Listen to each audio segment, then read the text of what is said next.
There you are. Hi, friends. Doc South here, sporting my new ball cap. The one I got from from Sonny's husband, my son-in-law Jason, has finally just gotten a little too threadbare. Sort of like me. Actually, it's now that I think about it, a threadbare hat is kind of perfect for me. Get right down to it. But for work and everything, I had to. This one I kind of like though. It's I don't know. There's something about it. Just kind of dig it. Got it at Walmart. Yeah, next to not much money, and it looks like a pretty cool hat. In any case, I'm going to need it because it's still doggone cold out.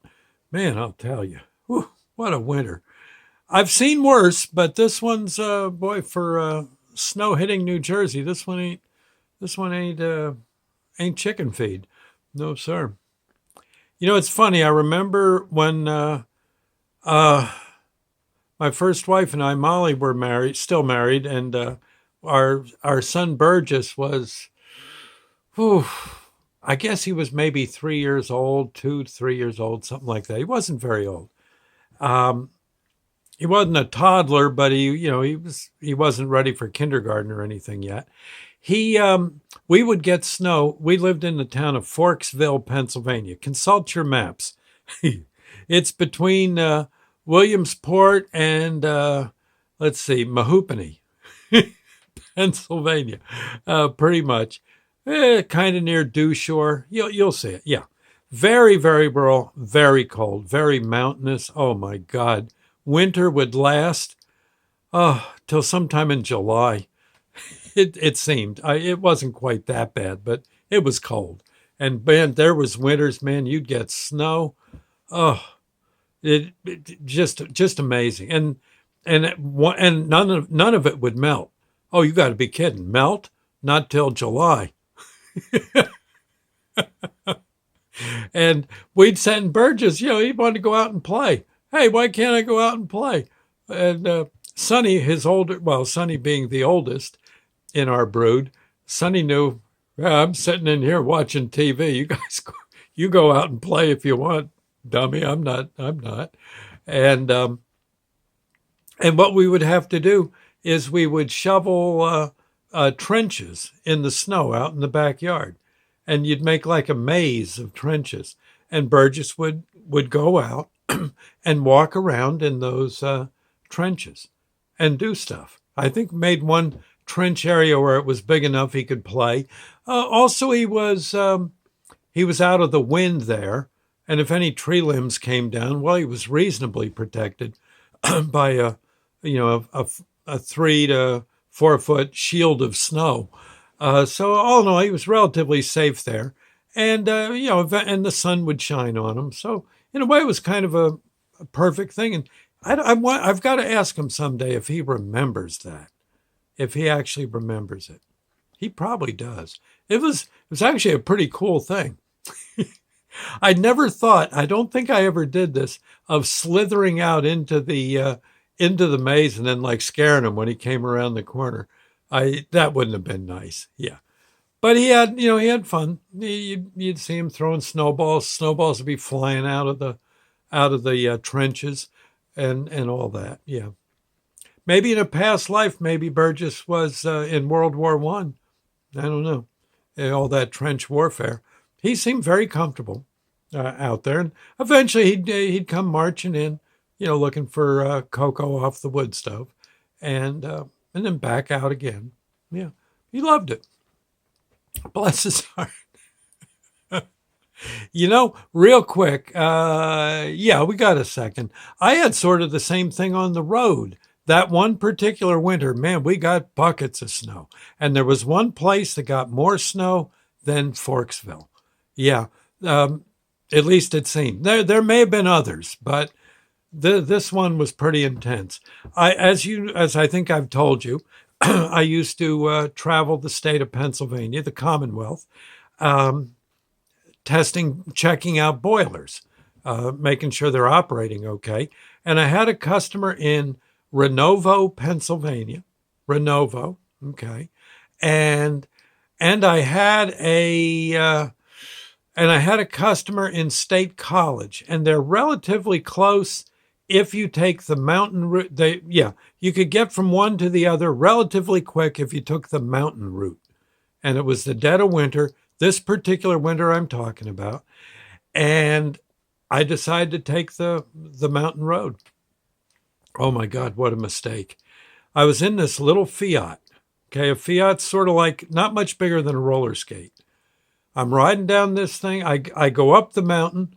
And now this road goes for about 40, 50 miles, something like that. And the snow, and it's basically, once you get to the top, it's like plains. There's you're on the mountain, in other words. And winter hits there with a godforsaken vengeance. And it's true. And I would say there might have been, and I swear I'm not exaggerating. No, maybe 9 to 10 feet of snow on either side of the road. All they could do, they must have gone through with one of those propeller snowplows, okay, and blew the snow away, and they cut a trench from the mountain top just south of Renovo down into I can't think of the town, but it's right. It's on the way. Snowshoe. Did I say it? From Renovo to Snowshoe. Snowshoe, you'll see it on I think on the map near Route 80. Okay, and right at the spine of the Appalachians. And Snowshoe got its name because they got snow. You needed snowshoes in Snowshoe. Forget boots. Mm-hmm. You'll just sink in. They'll find your frozen carcass sometime in June. So from Renovo to Snowshoe, I think it might be Route 44. Forgive me if I'm wrong. There's no towns. It's at least 30 miles of just traveling over this plateau that is pretty much low shrubbery. Well, the shrubbery was all under the snow. Again, the snow just mountainous high. And what they did was they would plow out little cutoffs where if a truck was coming the other way, the other truck, I guess the truckers could flip coins or whatever, and one would go into the cutoff as the other one passed, and then the other trucker would then continue his merry way. There was no way they could pass each other, like that. They just couldn't. They'd crash. There'd be a head-on. Yeah. And what they did was they kept in contact with CB radio. And I had a CB on my little Fiat. Had to. They wouldn't even notice me. I mean, what was that we ran over? It was yelling. Look, I thought I heard yelling, but I guess not. And they'd continue either going to Snowshoe or Renovo. And so I'd be on squawking, this water rat I'm at a mile marker. Well, I don't even know what mile marker I'm at. I'm in a big trench of snow. And you hear some trucker saying, well, good buddy, and how they do. He says, you better go about, well, you don't see anything? I said, I don't see a mile marker, nothing. He says, well, look, from the sound of things, you ain't that far away. Get yourself into the next cutoff, and I'll come by you, and then you can continue. I don't think there's anyone behind me for at least another 15 miles back. And like that. And sure enough, I pull into this cutoff and I can see the smoke coming over the horizon, the diesel smoke. And here comes that trucker. And he blares with his air horn. He wanted to be a little careful because I think he could start an avalanche.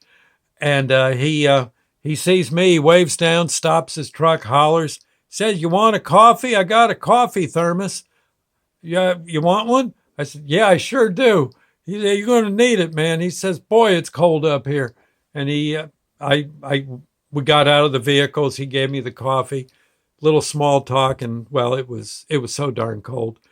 And got into our vehicle. He moseyed down his way. I moseyed my way.